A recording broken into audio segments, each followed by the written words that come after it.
Hello, everybody. I'm Cheryl Talley Moss. Welcome to my organic food forest. In this episode, I'm going to share with you how I plan to direct sow some seeds into this garden bed. As you can see here, I made 4 sections. They're not all equal, and there's a reason for that. This is the largest section here because I'm going to put turnips where they'll get plenty of sun. And then right here, I'm going to plant kale and collard greens and actually 2 types of kale, a red Russian and a blue dwarf. So I'm going to put the seeds down where I want it. I'm going to put the blue dwarf kale right there. See the package of seeds? I'm going to plant my red Russian kale in this section. And right here, I'm going to plant more collard greens. And right here is where I'm going to plant my turnips. Now, these seeds only cost me 99 cents on eBay, and I'll put a link in the video description to the merchant that I purchased from. They have an excellent rating, and I buy from merchants that I have success with their germination rates on their seeds. And I'm going to put a little shade cloth right along here to filter out some of the sun until it gets in the 90s. It's going to be 100 today. Anyway, I have a lot of seeds germinating in 6-packs and small little containers, but I'm going to try to germinate these in the soil. And surrounding the perimeter of this garden bed is society kale, and that would detract birds. And I have a few zinnias that I transplanted in here, and a couple of seeds that dropped out from the seeds that I was germinating before. They either washed out when it rained or when birds pecked on them. I don't know, but I'm gonna let them go ahead on and grow up and see what they're gonna be. So you guys know how to space your seeds. So I'm gonna come back when I finish each section. No, it was just too difficult for me to film actually spreading the seeds, and you guys know how to do that. All I did was just sprinkle them across the top, pat them in, and lightly watered them with water from the hose because the rainwater was just too hot.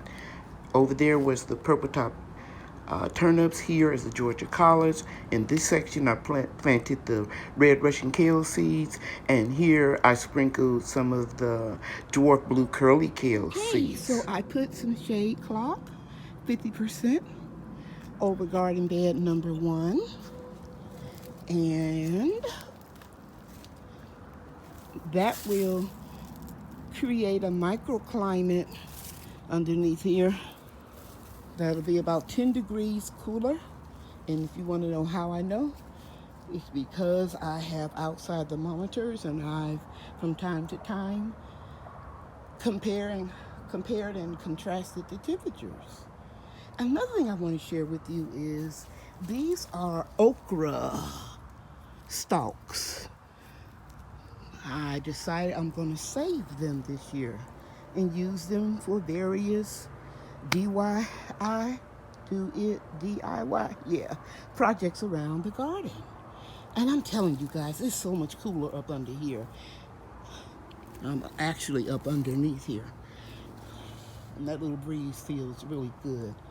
Another thing, when you're watering your plants like I am around lunchtime, don't put that water directly on your beds or your containers. Let it run a little bit because that water is very hot that's being stored up in your water hose.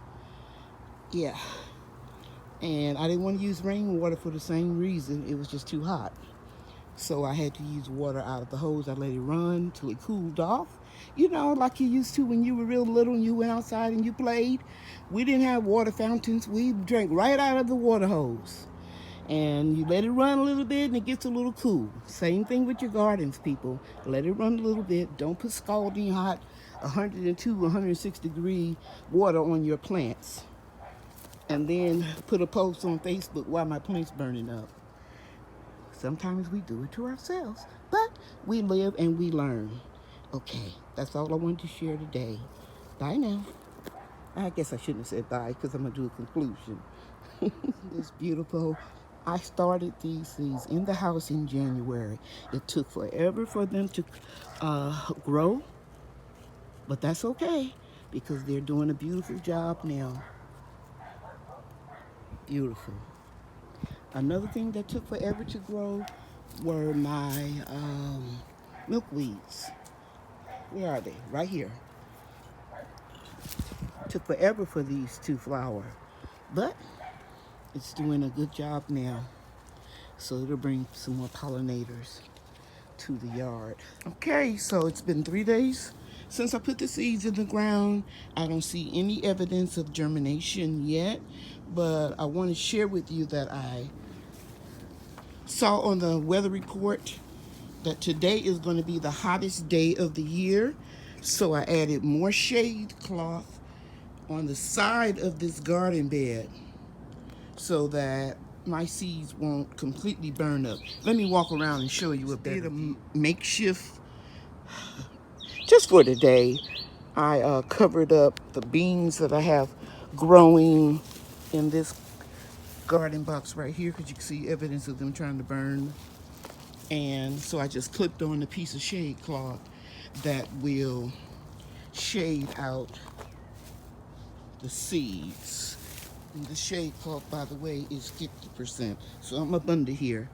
And yeah, it's going to be okay. So now that means that I'm probably going to have to water maybe 3 times today.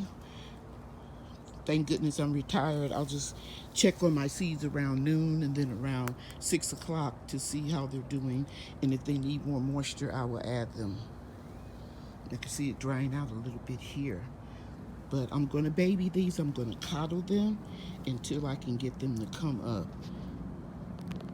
And by the way, if you look over in that garden bed there, let me zoom in, you can see that my seedlings are standing up and they're doing okay.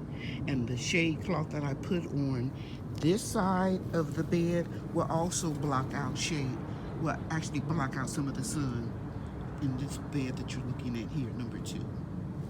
Okie dokie. This concludes my short video. I'll bring you part 2 as I document the progress of the seeds as they germinate. Thank you for watching, everybody. Bye now.